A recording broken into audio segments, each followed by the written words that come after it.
Двама шопи решават да заколат един бик. И го закарват на една поленка и ние река, слуша са. Я че вземем този чувал и ще го наденем на бико на главата, да не мога да вижда.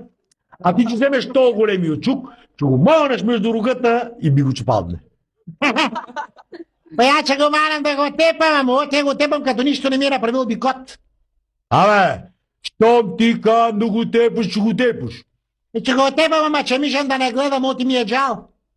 Замижал, дигнал чуко, трес би го по главата, погледнал бико седи. Леко съм благодарил, че го манем още един път. По-замижал, потреснал, бико па-седи. Бре, ма то бих да не умре прав, бе. Ма я не знам как умират биковете. Ма че го пунем още му го съборим, поре. По-замижал, потреснал и другия шоп се обадил. Ей, гледай къде удръж, бе. Ако му удариш още има до главата и че изпуснем бико. Ете, това шопската яка глава да знам.